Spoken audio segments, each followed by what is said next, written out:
gotta say. Yeah. No, I don't think so. I think I'm a proponent of the net, and I'm still a proponent of the net. The only way that book would be a bummer is if someone really doesn't want to learn anything about the net. In other words, if someone decides, really, I don't want to know. I want the net to be run by other people who have my best interests at heart, so I can just, be a little digital peasant. Then it's a dark view. But if you have the perspective that, oh, this technology isn't so impenetrable, the operating systems aren't so mysterious, I have the ability to make intelligent choices about the media I use and when I use it and when is it appropriate and not. I mean, for people that are cool with being in charge of their lives and their experience, I think it's an absolutely optimistic book. Why don't you summarize for us, for the audience here, what's wrong with the net right now, or what worries you about the net? What are you concerned about? Well, I don't really think about the net. I think about people. In other words, there's a lot of books out there and a lot of people talking about what is digital technology doing to us? What is the net doing to us? And I really don't care what the net is doing to us. I care what are we doing to one another through the net. I don't think of the net as alive yet, right? I don't think of my computer as alive. I think when I look at a program, like I used to teach when I could afford it, and there's this thing they use in college called, it's this awful thing. Does anyone go to college and use, what is that program? Blackboard, right. There's this awful thing called Blackboard. And you can look at Blackboard and think, oh my God, this thing is making my life so difficult. Blackboard sucks. Blackboard sucks. And then you think, well, wait a minute. Blackboard is not alive. Blackboard doesn't suck. The people who made Blackboard suck. And it's not that the people who made Blackboard suck. The people who made Blackboard are actually very intelligent. And what they are doing is forcing me into certain kinds of behavioral patterns and certain kinds of relationships that are very hard to undo in subsequent years. The Blackboard people are very good at creating dependence of universities on a particular proprietary expensive piece of software and encouraging certain kinds of behaviors. So I believe if you think consciously about media, about technology, about the net, and start looking at where things are broken, where things are not working for you, and stop seeing them as, oh, this piece of technology is doing this to me, but rather there's someone else there who is either intentionally or inadvertently forcing me into a certain set of behaviors. And that's the whole thing. That's what I mean by program or be programmed. In other words, if you don't accept that this world is programmed, if you accept these programs as given circumstances, as almost as nature, as pre-existing conditions, then you will conform to their reality rather than understanding that it's the technology's job to conform to your reality. Well, let's sort of dive into a specific. I think that sort of helps frame the discussion. You talk in your book about sort of the real-time nature of the internet and how that's sort of it's sort of a false real-time nature that actually, back in the old days, when the internet was great and sunny, it was all asynchronous and you could have time to reflect and actually have a discussion, and now the real-time nature sort of forces people to respond or feel like they have to respond immediately even though they're just responding to a machine.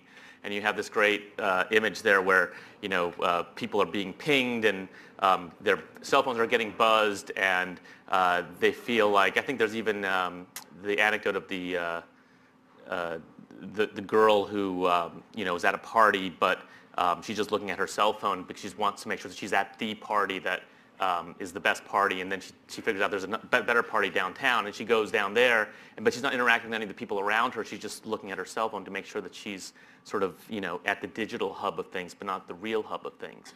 And that to me is sort of a dystopian view of sort of the real-time nature of communications that we're seeing, but also a true one that I relate to. And I'm talking to Josh. Is the glass half empty or half full? I think that he thinks it hasn't gone far enough. Right? Well, it's not that it hasn't gone far enough. It's just that it's going to keep going. And when I hear what you're saying, really what that girl is experiencing is she's recognizing that that the physical world is an inefficient mechanism for connecting her in space and time with the people that she wants to be connected with.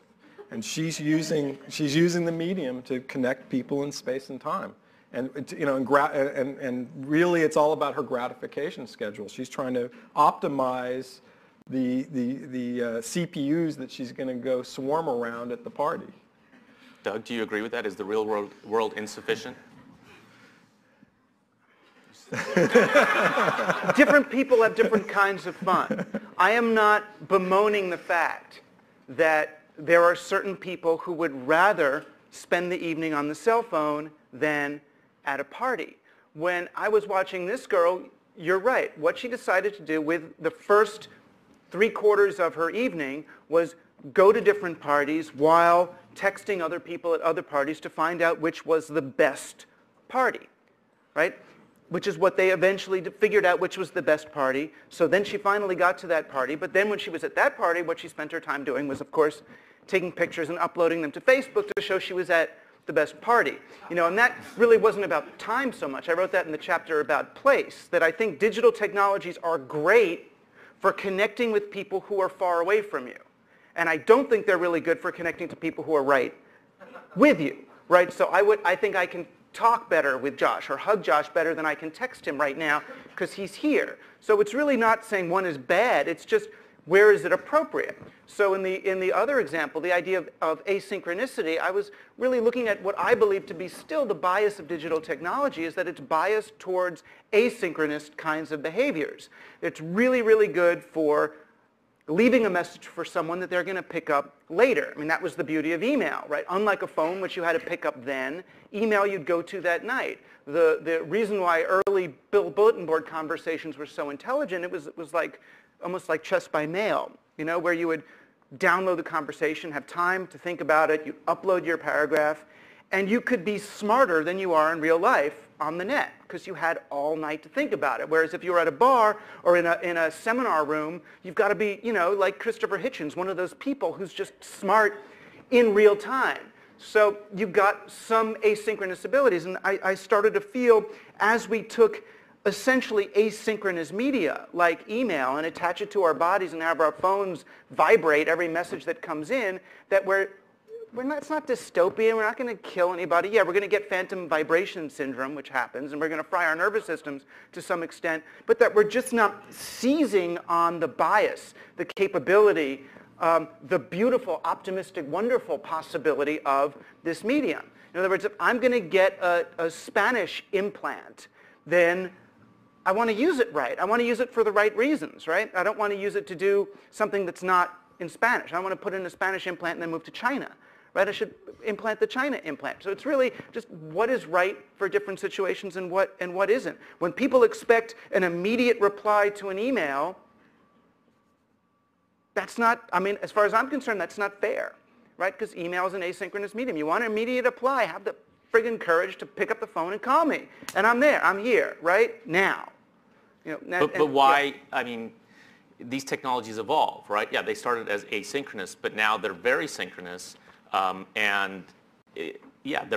could be a bad thing, but it could also be a good thing. It also sort of accelerates communications that otherwise would have taken longer. Right? I just have to say, are we in a good for society or bad for society mode, or are we trying to figure out where it's just going to go? Do you want to go back to the forum day? What do you want people to be conscious of the biases of the media they use so that they can be conscious about how they deploy it. I would argue, however, that it's not that I would context it a little bit differently. I think the consciousness, the texture of consciousness we're really at the cusp of that changing. And when I get to the future of toothpaste, I think I can explain why the synchronous world is happening, and why that power is an unstoppable power. And for me, it's never really about is it good or is it bad? It's just evolution. We're just we're all sitting in this room. We have the privilege of being at a major shift in the evolution of the human condition. And that's cool to me, but it's not good or bad. I'm not talking about good or bad. I just don't think evolution is something that happens to us. I think evolution is something that we are finally in the position as a species to consciously create.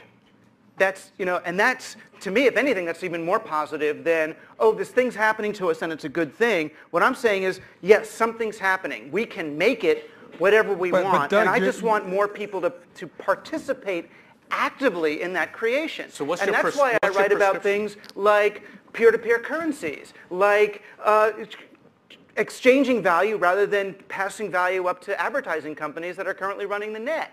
That the possibilities for open source democracy, participatory democracy, for true peer-to-peer interaction are tremendous. And I believe that the more conscious we are of who are the customers of the programs that we're using, what is the purpose of the website that we're visiting, the more conscious we are of the biases of the different landscapes on which we interact, the more purposefully, intentionally, consciously, and joyously we can interact with one another on them. Yeah, but Rushkoff. Yeah. I just have to say that you're grossly defining consciousness. I think like consciousness, or grossly, like, as in, well, okay. tomato, yeah.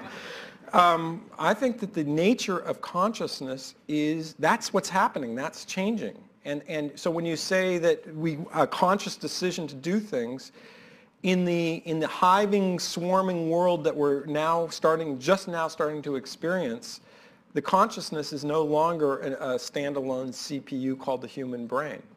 It's a collection of brains jacked into the net. But my problem with the hive mind... Are you saying that we should stop that evolution? No, I'm saying that... Are you resisting the hive mind? No, yeah, exactly. Yeah, well, no, I am, it's because futile, I think I think the hive mind is actually a bad metaphor for what's happening. The hive mind is what's a good an metaphor? Evolutionary precursor to false egoed consciousness that we have now. The thing that we move into after that has both. Right? You maintain individual perspective and individual CPU consciousness. You maintain the illusion of an individual narrative moving through time and space, while you also gain collective consciousness with the being, with the collective being. Collective being, the colonial organism, whatever it is we're moving toward, is not a regression. Right? It is part of the procession. But I don't think you can leave or should leave the call it even illusory agency of the individual behind in that. I think you end up with a more articulated kind of holographic reality when each piece reflects the whole rather than each piece being part of the whole. So what you're saying that unless there's a catastrophe in the world, that the human condition as we know it has the ability to alter that, to alter the progression of the world. It is. It has from the beginning. That's what we do. We tinker. And now we've got technologies that work differently than industrial age technologies. We have nano, we have robotics, we have digital, and we have genetic technology. These are technologies that we can embed with purpose, and then they move on their own. Then they grow. And that's a different stage. So right now is the moment when we are choosing what are we going to embed in the programs that are going to continue on their own. We are making something like life. When you say, since we're sitting literally if we're in Palo Alto or something, but this is Google, the epicenter of where that change happens. I mean, this is the company that's why I get concerned. But is it Larry Page, who, by the way, I just have to do a sidebar. There's Neil Young, and then there's Larry Page, and then us mortals. I'm a big fan. So, fair? Yeah, okay, I'll go there. Okay. Agreed. At least the Neil Young.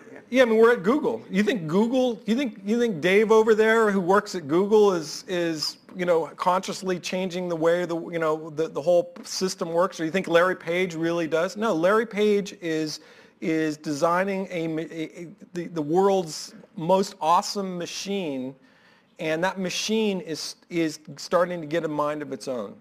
And there's no one man that can stop that machine. Right. And Larry Page and his employees are right now embedding that machine with the biases of advertising. right? Because advertising is the thing that currently it's envisioned will pay for Google and will support the infrastructure that we're building. The problem with that is advertising is not really biased towards social or peer-to-peer.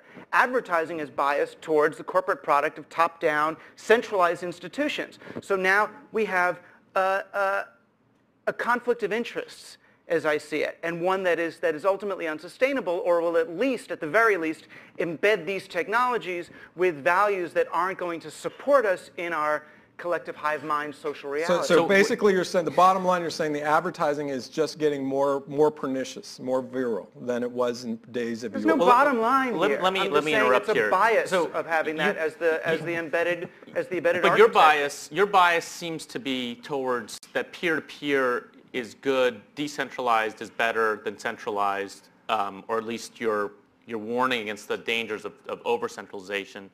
But if you look at, I'm not convinced that a pure sort of peer-to-peer network is necessarily going to create better outcomes than some sort of structure or some kind of centralized organization. Obviously, you have dangers, like look at what happened in Egypt, right, when somebody can sort of shut off the internet in a country. But can you is that your view that we should just sort of strip down all the central authorities and everything should be peer-to-peer, all the programs should be peer-to-peer, all the... No, I think we can have both. Mm-hmm. I think if we recognize that the hierarchies are participatory, constructed realities rather than the way things are, then they're a lot healthier. In other words, I'm going to play king. Cool, let's let him play king for a while. He's not the king, right? Obama's not the president. He's getting to be president, right? He's another human like us. So if hierarchies are accepted as social constructions, then that's cool, if there's some flexibility. But when I look historically at the way media have been used for the last 600 years, I see the artificial implementation of hierarchies and centralization. I look at centralized currency and the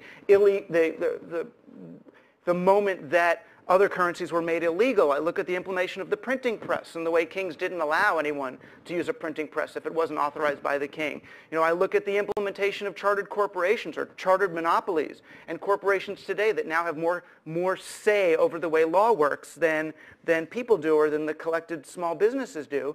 And I see the internet as providing the potential for some peer-to-peer balancing out, for a new equilibrium between these great social hierarchies that allowed colonial empires to expand through the empires of little dark people and do all the great things that Western expansionism did, but it may have reached a point where now it can transition into something entirely more equitable and that allows for a new kind of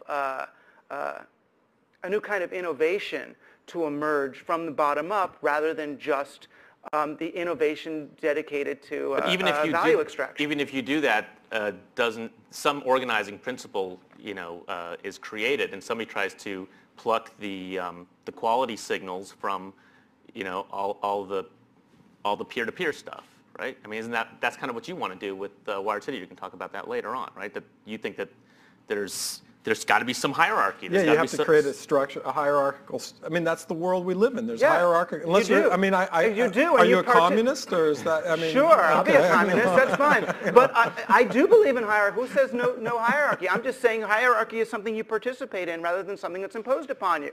Mubarak, right? Hierarchy. So if we want hierarchy, let's just have him in. No, what we're saying is we need a hierarchy, but maybe one that these people kind of participate in, a hierarchy that's a little more benevolent, that allows for some feedback and iteration. That's all good. All they want is a hierarchy that they implement collectively rather than a hierarchy that they're forced to submit to in a slave situation. So conscious, it's why program or be programmed. Program your own hierarchies. Participate in them, right? And if if you do, then it's a very different kind of hierarchy that results. So let's talk about what social means today. And I think social today for most people is Facebook, right? Facebook, 600 million people. They've sort of defined social networking, and they're trying to create a social layer across the internet, mobile, et cetera. Do you think that Facebook is is sort of the pinnacle of social, or do you think Facebook is going to go away? So tired of talking about Facebook. I feel like we talk about Facebook so much more than, there's so much more talk about Facebook than Facebook kind of deserves. It's like sort of like, corrugated paper. Corrugated paper, yeah, and we put the boxes and they work and corrugated paper. Do you think corrugated paper is going to be the future of shipping? Of corrugated paper, of corrugated paper. It's like, great. Nice one. Sure, AOL, Tripod, Friendster, Orkut, MySpace, Facebook. Facebook is an easy way for people to not use HTML to make things that look a little bit like web pages. The problem is, for me, is they got so cookie cutter that there's much less expression of who the person is. When I went to college, we got this thing called Facebook. This was at Princeton, which was kind of an awful place at the time anyway. And we got this thing called Facebook at the beginning, and the upperclassmen called it the pig book. And what it was for, they thought, was for upperclassmen to see the pictures of freshman girls and decide which ones they were going to go after. And if that's the embedded bias of this social network, we've got a lot of things coming. No, I think it's fine. God bless it, as long as we don't mistake it for social reality and see it as a social tool. What I'm finding, unfortunately, is that kids who are raised with Facebook as the social reality seem to accept it at face value. They believe that they are the customers of Facebook. When they're not Facebook's customers. Facebook's customers are the marketers who are trying to, mine the data or advertise to people or get kids to sell themselves to one another or do whatever it is that happens there. So as long as people understand what it's for, what is the tool for, I think it's fine. Use it, use it at arm's length. For me, it doesn't work because I get too much email and it's too slow as a messaging system. Could I cut in with maybe I'll just take a crack at a global analysis? Yeah. I think that one of the major trends that we're right on top of now is the sort of, for the last maybe 10 years, Silicon Valley has really been building utilities. And again, we're in the home of the mother of all utilities, Google. So we've been working we've hit the pinnacle of the utility world, of which Facebook is one of those. What's been happening sort of and it's starting to trend down in terms of peak growth. It's not that it's going away, it's just got a long, smooth, flattening out, not even a decline, more of a flattening out.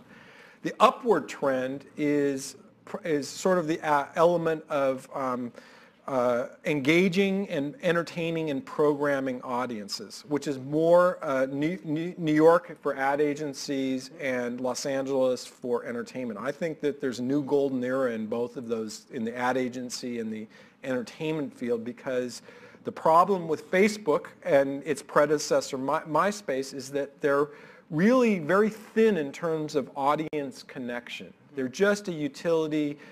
Facebook really just puts tools out there for people to interact with each other. But when you get into Facebook as an application every night, and when you look and see what's going on, there's really no, again, hierarchical rhyme and reason why you're there. It's sort of like a big glorified bulletin board from the days of yore, back to the fundamentals of things.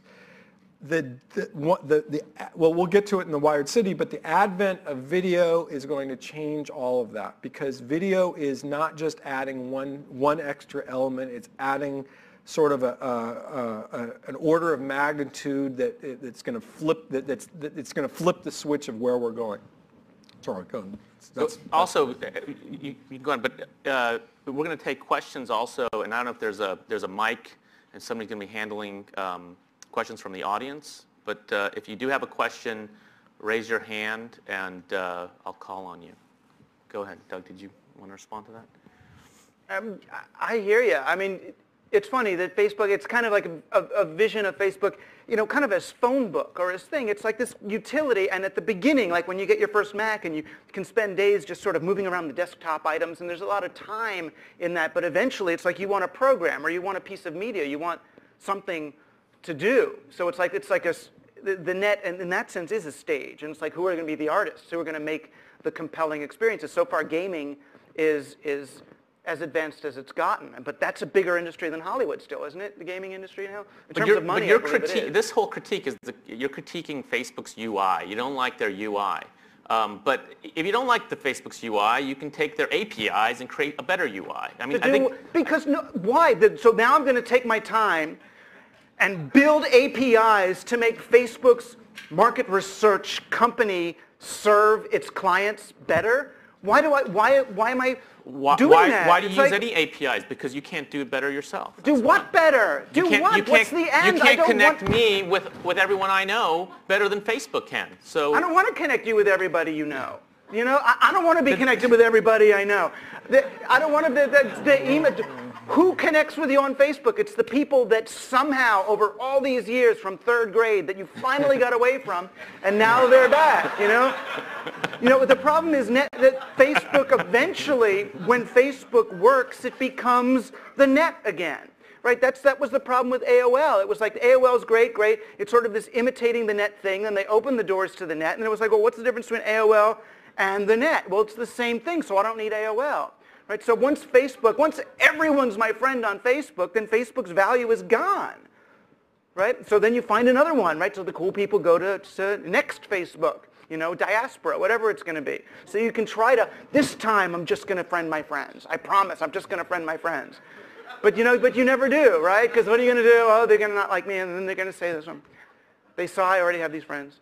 So there's no value in connecting to other people, whether they're You're people such that you an know? extremist. I'm not saying there's no value. I'm saying there might not be $500 billion of value in mining the connections between me and the entirety of everybody else.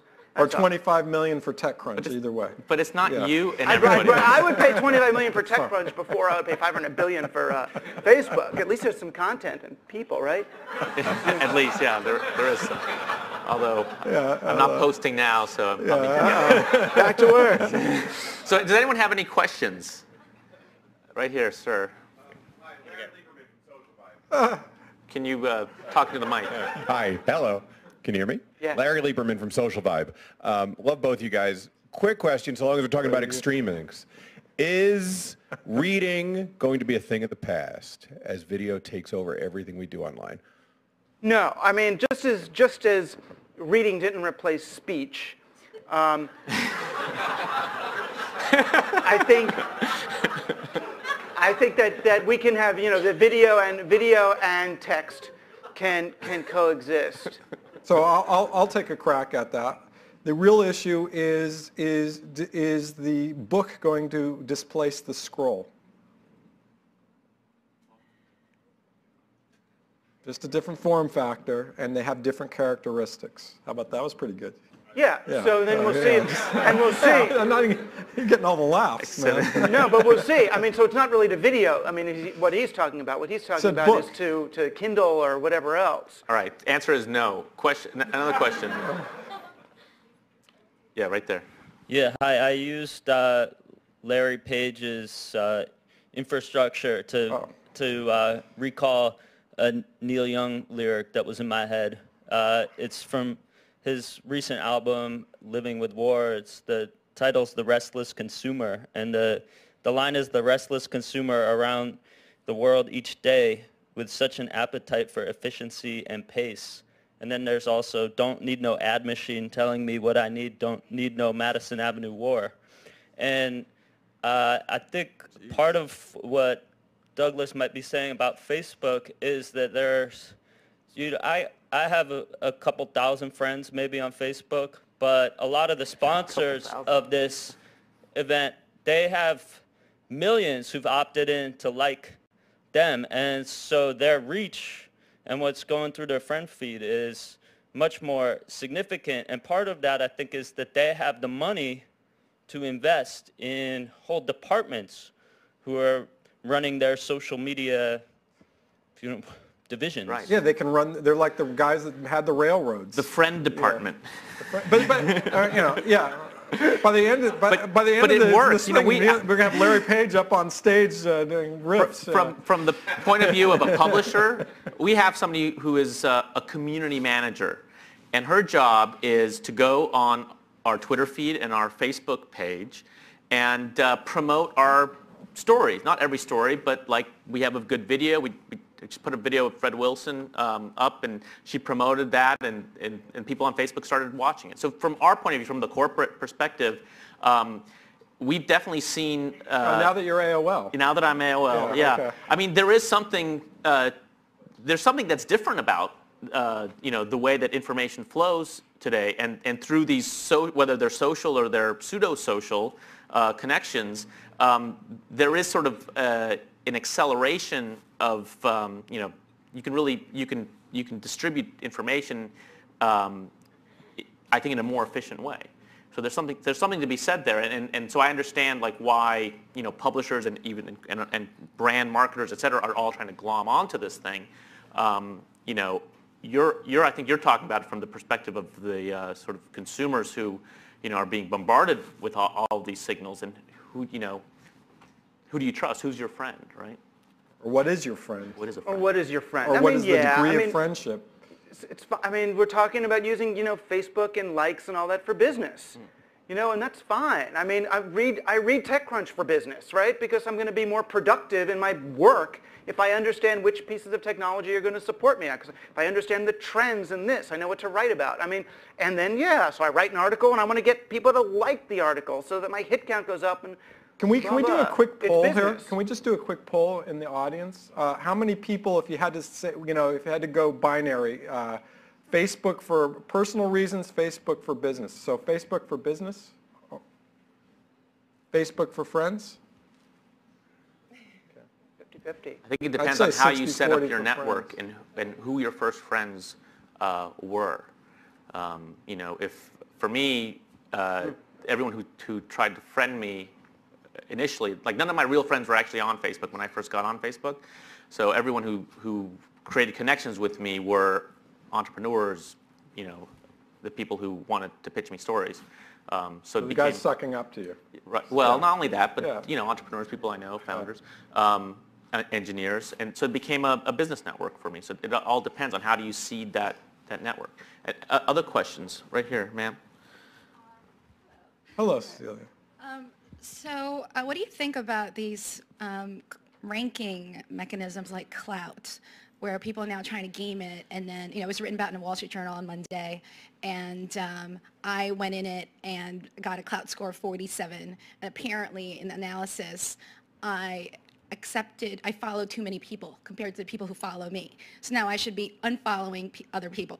So, and then there's also like things like Hashable. All of a sudden, a bunch of people started trying to get their Hashable rankings up by trying to introduce people to each other via Twitter. So what do you think of these things, and where is it going? Actually, I'm going to do the Wired City story, and I think my view is create a contained world, and in the world have a very codified methodology, sort of in the massive multiplayer online gaming kind of motif, so that people know exactly where they stand and they have a very clear path to, getting to the top. You hear that? Know your place, number 47. Yes, exactly. Yeah, I mean, I would just say metrics are really tricky. As UK learned, when Thatcher tried to create metrics that would give bonuses to people in healthcare, whatever number you put on the wall is the number people are going to achieve, and it may have little to do with increasing the quality or anything else of what you intend.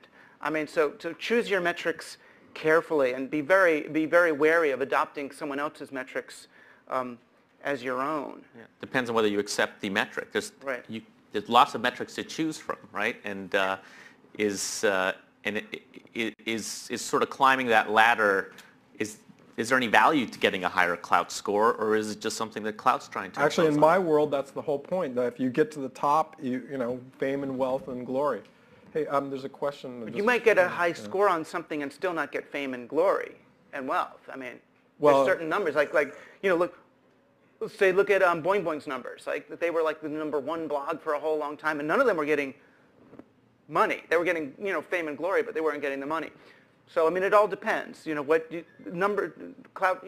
Metrics are metrics. Can we, yeah, because I gave it Hi, Laura. I work here at Google.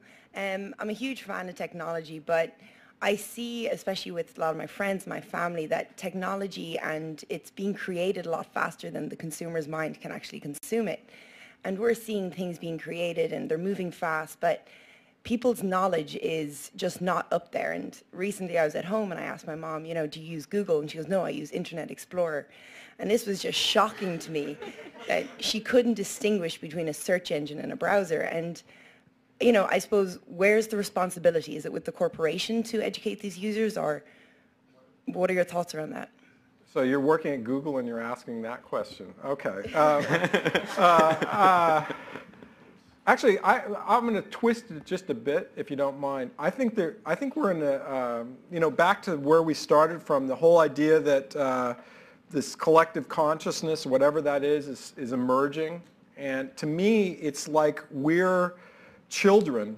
You know, our maturity is like a child, or that whatever that thing is like a child, and it's taking on a life of its own, and we're going to have to go through some tough times to sort of understand what it means to, you know, all of us and the way the world's going and all of that. And maybe at the end we were thinking about going back to what's going on in Egypt, because to me there's some smack of uncontrollability of how the social network is being deployed there that's working, but it's also kind of it's immature. Who else has a question? Let's take 2 or 3 more questions, and then right there. Right. Hi, just a question based on like what was the really interesting discussion that was going on before. I think there's one point of view is more like structured and centralized hierarchy, and the other point of view was decentralized, more democratic or peer-to-peer. If we bring like evolution into this, you know, you have an ecosystem that gets more complex over time. So, you know, we're going to get bored eventually with what we have right now. And then, you know, there's going to be a feedback back and forth between, you know, so the entire system, the ecosystem gets more and more complex. So that seems to be the underlying driver of where everything's going. It's going to get more complex. You know, we demand more complexity. So, you know, so there's a balancing going on between maybe, you know. Did you have a question? So I'm wondering, you know, like what the viewpoint might be on that. I think it's going to get so complex that it's going to be simple, and that your mother will, or whichever one, grandmother, mother, it will be fed to her in such a way that it's very straightforward and simple. It's just that the machine that got it to her is extremely complex, and there's going to be that day when it's so complex that one single human mind will not be able to understand it. And I'd go the other way, I guess, on that. Excellent. I think that what we're doing is building a social and media network on top of tools that were created for people to share resources. You know, that's what the networks were for, was for us to be able to share cycles on machines and get stuff done. I do believe that people are getting smarter and can get smarter. And it's really that our education system is not up to the challenge. That right now, if you take programming in high school, you're not taking programming. You're taking how do you use Microsoft Office in your computer class. You know, whereas what we need to teach is programming, and it's not rocket science, although it can turn into rocket science. It's not. It's not like that everyone who drives a car has to know how the automobile works to be able to pop the hood and fix it. It's that everyone who drives a car has to know how to drive a car rather than being a passenger in the car. And I do think that that's teachable. Not that everyone has to be a programmer, but everyone should understand what programming is. That programming exists even, because we're going to be running human society on an operating system made of programming, of man-made programming, that's it's worth understanding those textures, those differences, and not delegating everything to the wizards. Okay, let's take a couple more questions, and then Doug's got to go. Hi, I'm Dave Grandison. with Brain Pop, a former producer with Josh at Pseudo, back in 1999, you were creating asynchronous environments where people could gather around video-based entertainment. That was going on back in 1999. Now you have the Ustreams, you have the Tiny Chats, you have all of these various environments where people can interact asynchronously around video experiences. Josh, what do you see as what should be going on? Actually, if you'll pardon me, that's what I'll talk about the Wired City, and actually, I'll by the way, how many people have seen We Live in Public? Just so I know. Okay. So I've kind of advanced, it's not like I've stopped. I've actually I've kept going, and I think I've refined a methodology I've perfected the methodology and production processes for doing pseudo proper. So he'll get to that. We'll get to that later. You have a question? Yeah, I actually have a question. So, Doug, earlier on you talked about this sort of idea of individuals having to exchange their sort of personal data in return for the utilities that platforms like Facebook provide. Do you see that as being fundamentally different from like broadcast media, broadcast television, and what we exchanged to get programming given to us? In other words, the exchange of our time to consume commercials so that we could then watch television. Do you see a fundamental difference in that? And how also do you see it evolving? I don't see a fundamental difference in the trade. I mean, yeah, we're giving more personal information about what we've watched or done, but no, this is sponsored media, right? We have sponsored television. And when you watch sponsored television, what you are watching is the wallpaper for commercials, right? Mass media is not there so that Lucille Ball could reach the world with her comedy. Right? Mass media is there so that commercials can reach us, or advertising. That's what it is. That's why we have this other thing called pay TV, which is entertainment that we select and that we buy, and this free TV thing, which is entertainment experiences to get us to watch the commercials. That's what it is, not conspiracy theory. That's what it is.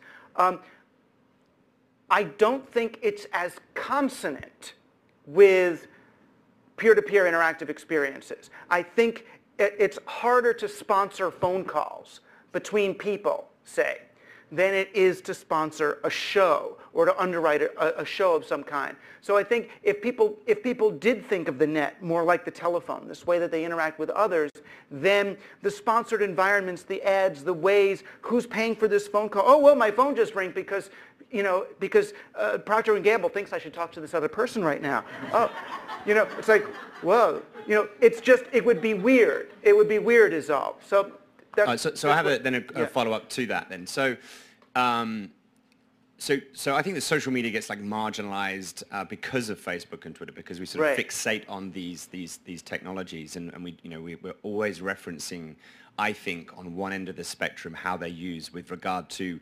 I don't know, like if you think about YouTube, it's always like dogs on skateboards, and it just like really infuriates me that this is the example, the reference point that often gets used. So social media gets marginalized. So what I would like to just quickly talk about and ask you guys is, on the other end of the spectrum, what's happening, what's interesting in terms of how we as a society are leveraging these tools and technologies, forgetting about giving up our personal data, forgetting about the media as the platform as media, but instead thinking about the self-organizing capabilities of these technologies and what they enable us to ultimately do in society. This is I'll give you a totally corporate example, but still, I just saw someone use the new Skype. They have a beta interface now that's sort of for Skype group video group calls and stuff.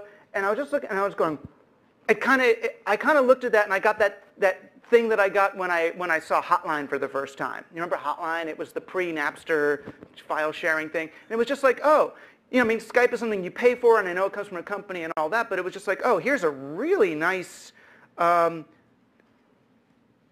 social media. It's just make your conversation, and then it's my Skype list would be the people I could drag into. I just sort of, wow, there's some real-time video stuff. It just, I prefer things where I'm the customer, and then when I see it, I mean, that's the one thing that's kind of cool about the Apple world, at least right now, is You know what I mean? I'm the consumer in that world. It's not. So you'd rather like pay for a service, a utility, in the same way that paying you pay for for it electricity, anyway, right? Rather, yeah, exactly. Yeah. So you'd rather actually out of your own pocket rather than somehow by giving up your personal data. Yeah. Right, and you, and the Apple and Skype examples, I think, also kind of show what kind of quality those programs are able to achieve as a result of that, direct paying. Although you're not really paying for, you're not necessarily paying for Skype. Right, depends how you. Yeah. Okay, so Doug's got to go. Do you want to take one more question, or 10:15? I can do, yeah, then I'll run. Okay, one question right here. Hi, Jessica Chamberlain. I have my own consulting firm called Creative Human Capital, and I'm looking at embedding different ways of valuing their employees. And I think that social media has a capability of doing this, like crowdsourcing victors and spoils, people that are experimenting with that. And I wanted you to elaborate more on different ways to value our ideas and our own individuality. So I did a book about this a long time ago called Get Back in the Box. And I was arguing that if people didn't start to value competence centrally in a company, then our economy could crash. Oops. We didn't, and we still don't. I mean, it sounds exploitative when I say it, but I think that the real value, the highest value that an employee can get from a company is the liberty to employ their expertise, to actually be super competent at something. So when I think the problem a lot of times are that companies use reward structures that are not integrated with the task. So you do this great thing and they give you money. Or you do this great thing and you get to become a manager. Or you do this great thing and you get this sort of incentive rather than an intrinsic incentive. The intrinsic incentive would be, you've done this great thing, now you get to do that great thing more. Oh, you came up with this great idea, let's give you 6 months where you just get to come up with ideas, or you create an R&D lab in the middle of your company that people compete to get into, because once you're in there, you have more autonomy over what you do. So I'm all for that. And if it's not something that you really, if your reward is not doing the thing more competently, then that's not the right place for you to be. That's not the company you should be at. Great. Well, everyone, please give Doug a round of applause. Thank you. Real eye-opening. Doug, thank you for joining us. I know. Pleasure. Oh, good. Good deal. Good luck. Dude, yeah, thanks. I'll watch later. He's got another speaking gig. Yeah.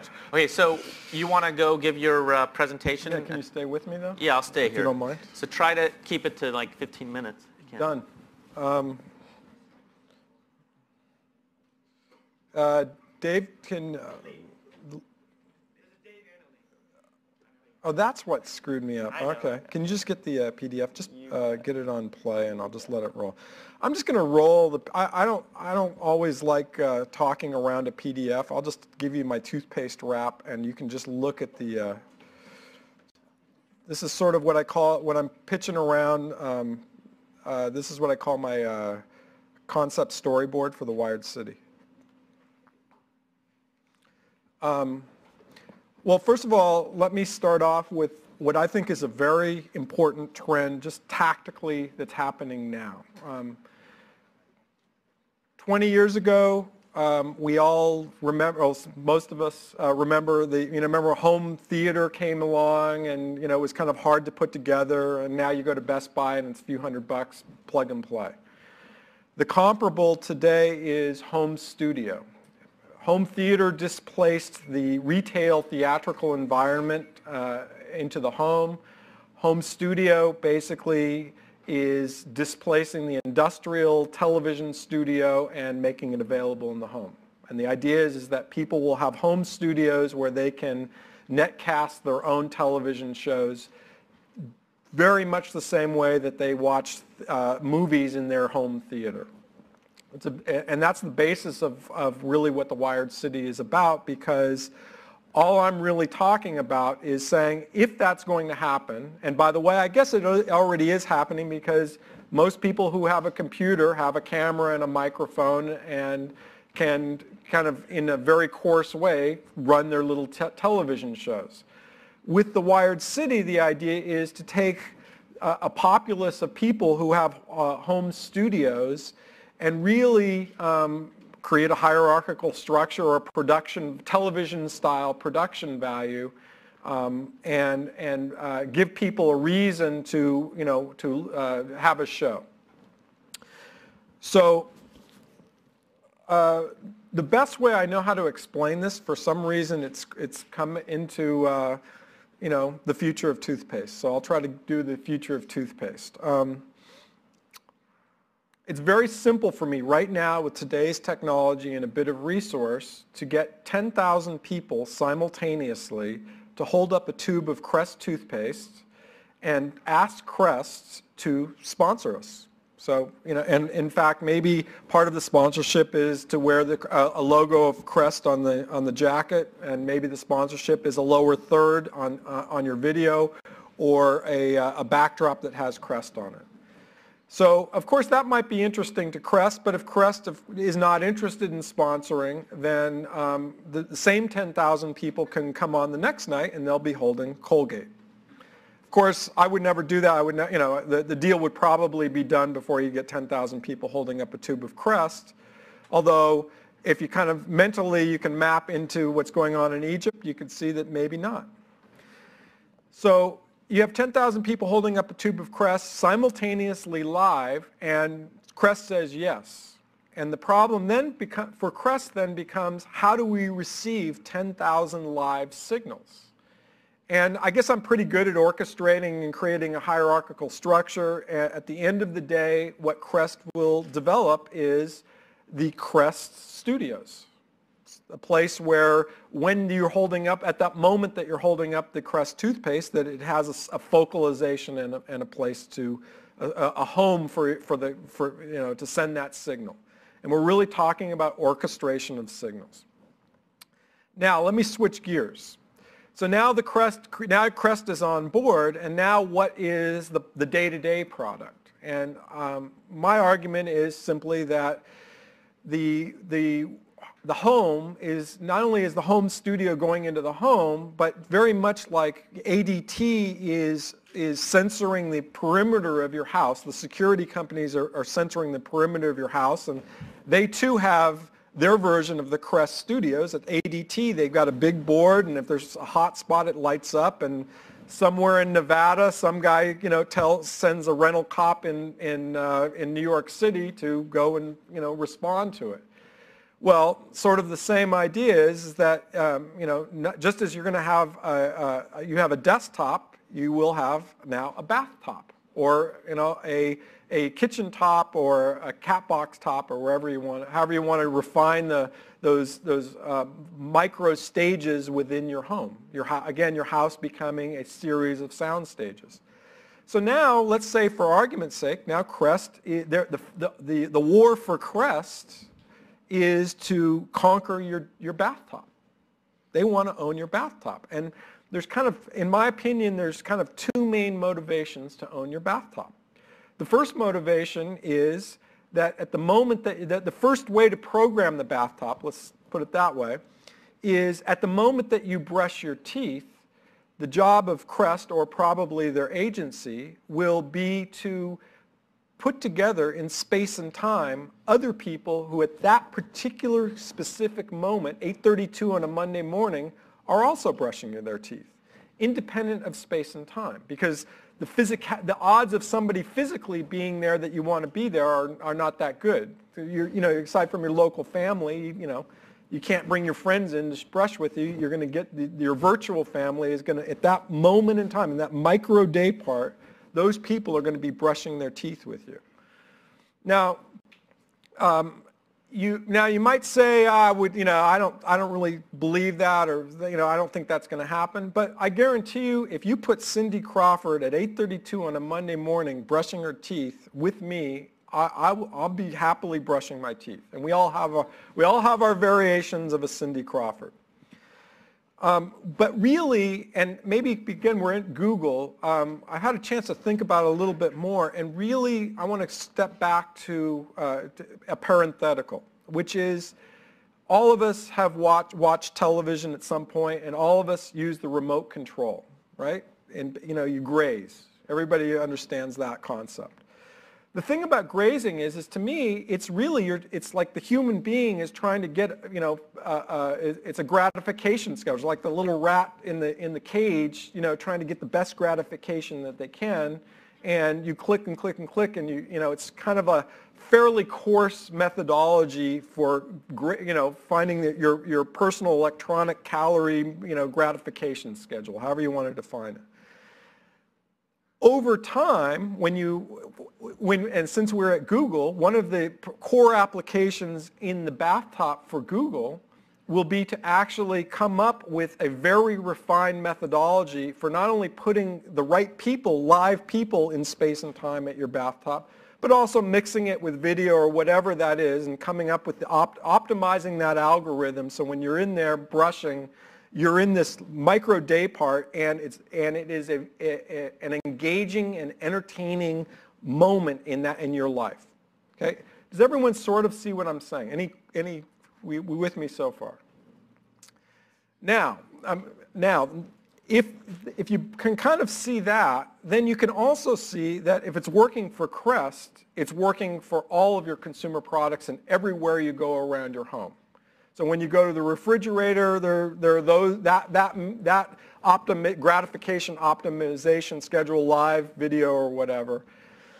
And the problem then becomes that when these micro day parts become very compelling moments in time, meaning you're in that world at 8:32 and then you go to the next world at 8:41 and you're shaving and you're in the shaving mirror and it's those people. And then when you walk out of your house, on and on and on.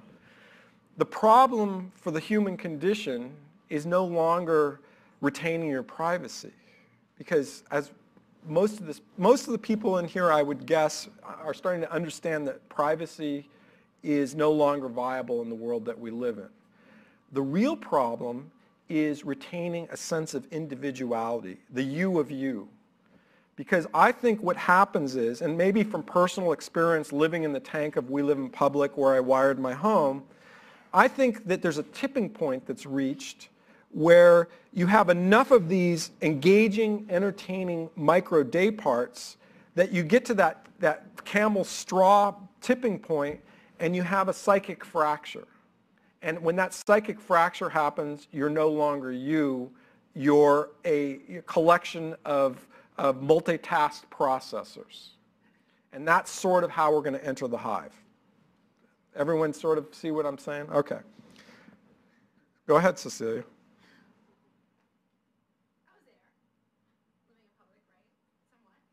She was a fake girlfriend. Tanya. I'm glad you're admitting that publicly. Yeah.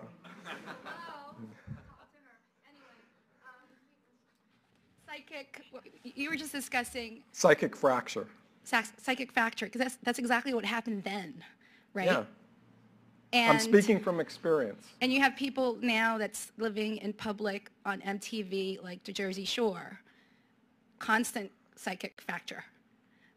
There's a whole difference between living publicly versus living privately. What I communicate on Facebook is a public life versus a private life, So what makes you think people will sign up to this? The advent of video in the home. There's one thing, you post a comment on TechCrunch and you put it in text. You post a comment on TechCrunch and you put it in video. The anonymity is changed. So right now, I'll call it, this is the year of video. Video is not text. It's not flat. It doesn't have, text is, MySpace you can kind of get away with non-real-time video, but when you get into real-time video, it's a whole order of magnitude leap of something else. The other thing that... have video comments on TechCrunch. It was called Seismic before Seismic became whatever it is now. And what happened? Not too many people used it. Okay, well. Let me just say, okay, let me go back to one thing the other thing that happens is, the other thing I noticed in living in public was that when the cameras are in your house and you're living with those cameras, it's piercing the last bastion of privacy. And when that happens, all of a sudden, the weird thing that happens is that it's like on Good Will Hunting, you know, the movie where the guy wakes up, his wife wakes up from her own farts, and that's the intimacy that creates the love between the couple. Pardon my illusion, but that's, you know, whatever. And that's what happens when the camera pierces the home. When it gets in there and it pierces the home. It's not like Facebook where you know, how many times do you really get flaming on Facebook? It doesn't really happen. Everyone's kissing everyone's ass. Let's face the fact, right? But when you get in there and you see somebody picking their nose, or you see that you start noticing that they have a drug problem, or that you know you can see their marriage for what it is, or that they're really nice people and you want to hang around them, and all of that stuff. Actually, a weird thing. I think the biological connection that we've lived through all this time in the world is going to change to where the virtual family starts becoming more powerful than the biological family. Okay, shoot away. I would think the opposite. I would think it would lead to a culture of narcissism, where you're not looking at other people at all. You're looking at yourself constantly. And I'm also just curious about how is money driving this? Like, this has to be fueled by some kind of... Well, in this case, Crest. Crest is running your... Oh, wait, the other part of the Crest... Let me go back to Crest. So part of the application, they get you in there. But the other thing they're going to do is, you know, you have those modern toothbrushes. Well, their future toothbrush is going to be an oral hygiene monitor. And part of signing up for Crest is you're going to get the gear. You know, it's razor blade. They get you buying the gear. And now you have to fill your things with Crest product, Procter & Gamble product. Well, you know, they're going to be an oral hygiene monitor. And by the way, if you've got kids and they miss a brushing session, then the Crest version of social services is going to let you know that you're a bad parent because you allowed your kid to miss a brushing session. That's kind of the insidiosity, and that's when they got you. And by the way, everybody's got to buy toothpaste, so there's a market for that. I use baking soda. What? Arm & Hammer. Arm & Hammer. Generic store brand. Well, generic store brand. Okay, let me do a, because we're here for... Yeah, I'm trying to get to the Wired City, but I need to kind of have you understand the basis. So Wired City, it's really simple. People at home, they have their home. We encourage them to build a home studio. My best case is to do it with a television network, and the idea is people at home communicate with each other, but really they report to a soundstage in Hollywood, for example. And on the soundstage, they eat, they sleep, and they use the bathrooms 8 hours a day. And if you watch the film, you saw the bunker that I built. The problem with the bunker is there was an extra, the other 16 hours that had no day work. In the Wired City, by the way, if they're eating or they're sleeping or they're using the bathroom, all of those are sponsorship opportunities. As you could see with toothpaste, you could do it with Hungry Man Dinner, etc. But for the other 16 hours a day, while the people are on set, all they're really doing is communicating with the people at home. And the reason that they're on set was because they did something special to get to set. And in a coarse, simplistic method of understanding that, it's a massive multiplayer game. They built up enough points so that we would actually pay to fly them on set to live for a week. It's a vacation for them, and from my point of view, it's slave labor. I mean, they have the opportunity to become internet pop stars, but from my point of view, they're coming to work for a week to basically ensconce the audience that they built up to get to set. And once you get to set, then it's a hierarchy. It's like Starship Enterprise. It's a cyber ship. And on set, it looks like the starship because somewhere there's a Captain Kirk emerges, which by the way hasn't happened in Egypt. But if they had their own advanced technology, they would have a Captain Kirk running their cyber ship. Or maybe they do, it's just not it's not as good as it will be in a couple of years.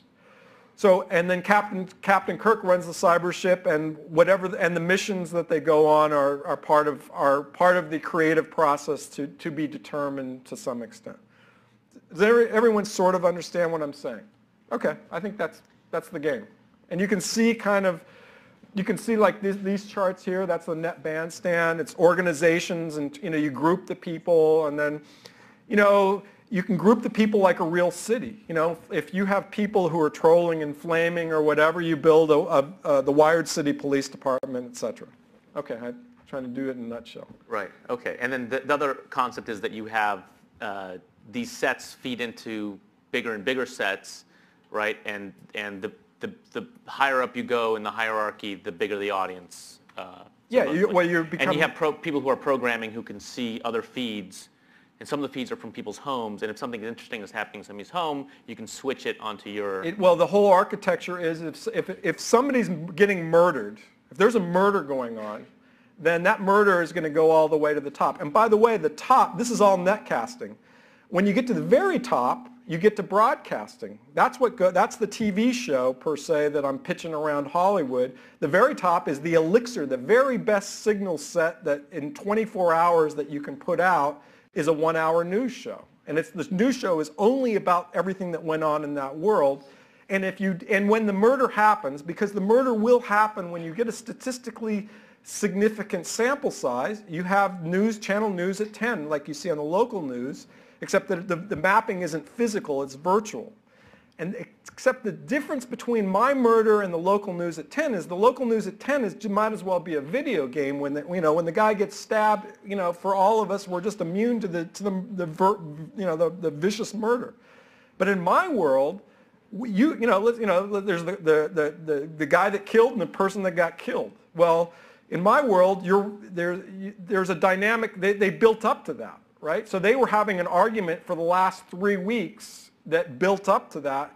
And when the reporter in the Wired City goes back and does the reportage on the murder, they're literally pulling the video files, the dynamic communication sessions that they and their friends had, and literally you can put together the cycle of violence that led to the murder. And then if you're lucky, you actually get to see the murder on camera. Of course, that's going to make it to the very top. Yeah, I don't think Doug would like this idea. Wow. Apparently not. So I have a quick question for you, Josh. So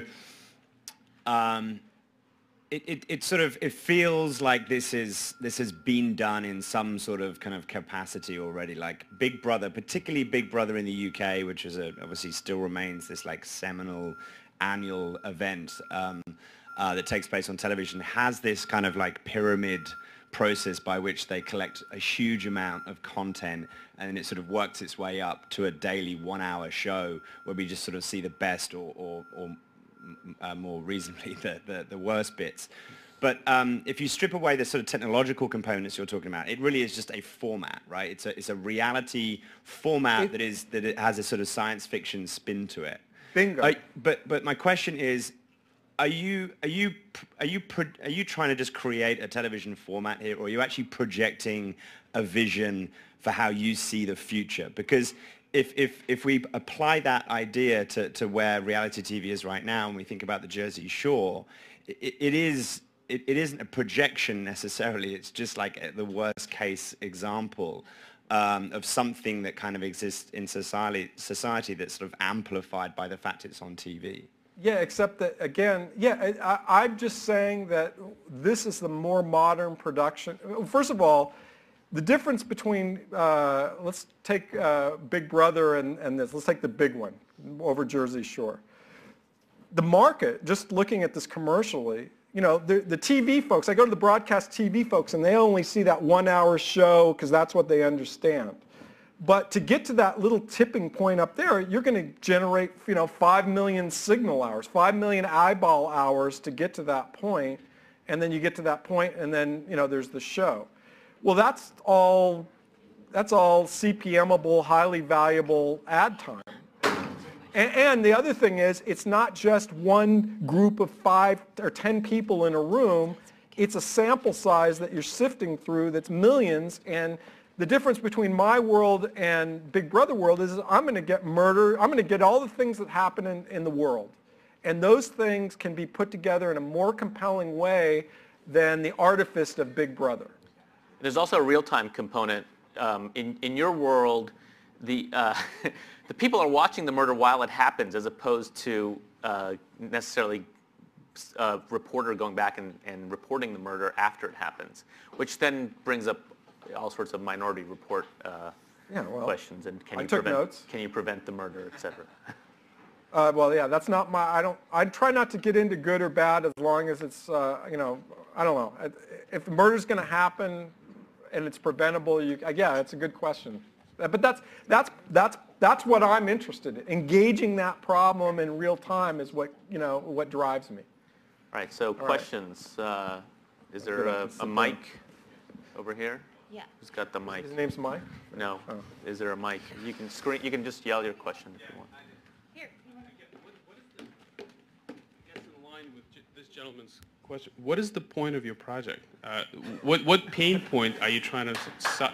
Does one exist? It's well, okay, thanks. It really is a vision, but you're trying to propel this vision to everyday people, and as such, is there a pain point that you see in our lives to consume your product? I can tell you that if you get in this world, in my Wired City world, or other guys that, I'm not the only one in the world that can do this. It's just a series of better production processes than broadcast offers up to date. You get in my world, and I assure you that you will have the most engaging experience that you've ever had in your life, because it's really just taking the efficiencies of the net and producing them, with Hollywood-style production values. And I just know from experience, you're going to interact and meet with people who you wouldn't meet with in a million years, and you're going to do it in a way that's more engaging than you could have ever imagined. And I'll give you the weird example that I like to use. Everyone's been to a mall, right? Everybody goes to a mall. When I go to a mall now, I just walk around and I think, well, gee, I'm a zombie amongst zombies, because I have no reasonable expectation of engaging any of these people. In the world that I live in, if I put a retail Wired City in, people would the reason they go to the retail Wired City is so that they can physically meet, a physically safe place to meet, because they've gotten to know each other so intimately on the net. I don't know. What pain point was YouTube trying to solve? Jesus. Yeah. All these weird sounds.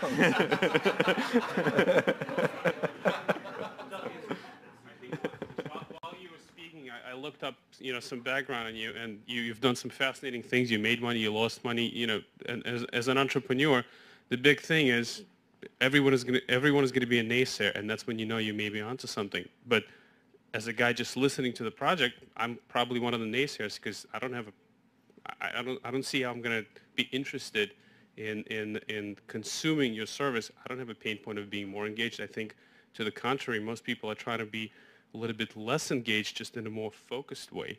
The murder thing sounds interesting as a 5-minute, excitement kind of thing, but I'm trying to understand what ultimately, so I'm engaged, so I'm seeing a ton of feeds coming to me.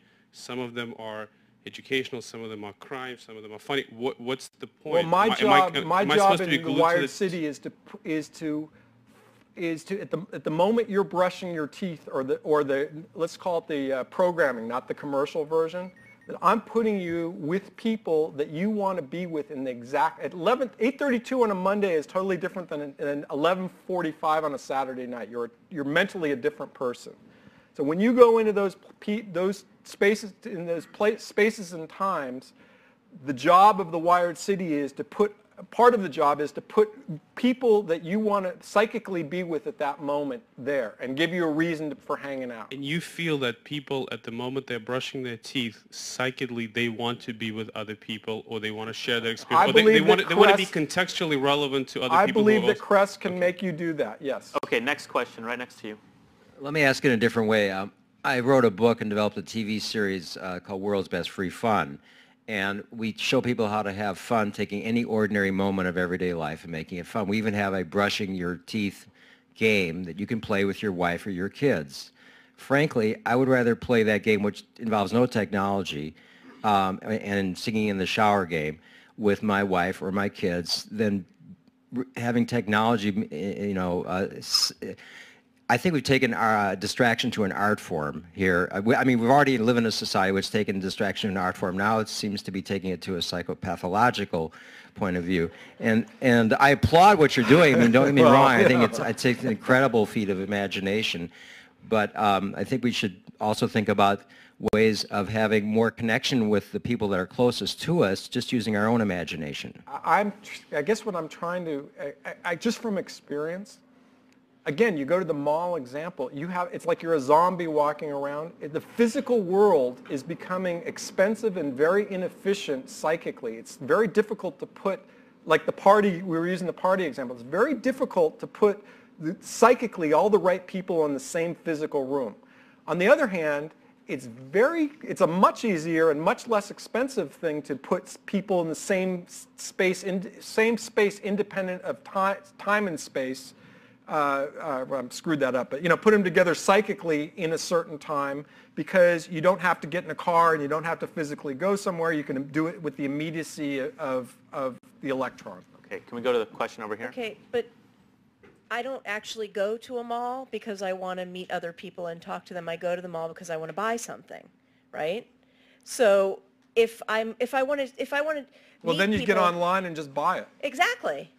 So a mall doesn't work. It used to work, though. You used to have an expectation of having a social experience. But social experiences with real people are not necessarily about commerce. Well, I use toothpaste, but I also was pointing out that there's a programming side as well. But you need unlike Doug, I pretty much believe you need a balance between the two to pay for everything. Of course, but you could have shows again, that have nothing to do with commerce. I understand you're sort of going to the nth degree, but I'm sort of with him with why. It's entertainment. I'm not. Right, but it's. The answer is I can engage you. And I can engage and entertain you in a way that's much more virulent than has ever been invented by mankind. How about that? Okay. And that's by the way, I'm getting that a lot amongst the TV networks as well. I mean, I feel like I get what you're saying, and you're sort of taking this to the nth degree. But on the other side of it, as somebody who is very wired in and does a lot of things, I value my personal interactions that I make organically rather than are generated. I mean, I get that there's a sort of the way we are moving, but this is a little scary. It's scary. I'm not arguing that it's not scary. Can we get a question over here? Okay. Just pass it down. With Robert Pollard, Information Habitat, it seems to me when I'm hearing this conversation, I'm thinking of going to the mall, of your teenage daughter going to the mall. She's not a zombie because she's hooking up, but she who's now texting all the time, she will buy this in a minute. And Apple, think of the Apple Store. I agree, it's scary. I mean, it's weird, but I think there is clearly a market for this. It goes back to your shower thing. His daughter will play it even though he won't. And I think I could much more easily imagine doing a video feed than doing all this texting. Get the mic here. And we have time for maybe 2 or 3 more questions. Josh, with all the lessons that you've learned, is this something that you would subject yourself to? Would you participate? Well, I had a nervous breakdown from living in public. I had a psychic fracture. It took me 5 years to recuperate. And I had other reasons. And now you can too. Yeah, now you can too. That's all I got. No. Then I built Operator 11, which I found the magic in the medium. There's a magic in this medium. There is a magic in this medium that's like television when that came out. And the one kind of element that I think I bring to the table, aside from I think I have a nice touch and all of that, is I know where the lines are. I know when a murder's starting to happen, and I know or somebody's starting to go crazy from this world. At least I understand what they're going through, and I can at least in the entertainment version of the Wired City, I can put boundaries in. Better than. Well, no, I'm an army of men. An army of men and computers put together in an orchestrated, entertaining, and engaging fashion. People are watching each other. They're all watching each other. This is the production version of Big Brother. George Orwell was wrong. It's not that governments are going to impose surveillance. It's that audience, in fact, are going to demand self-surveillance. I think that's a good place to end it.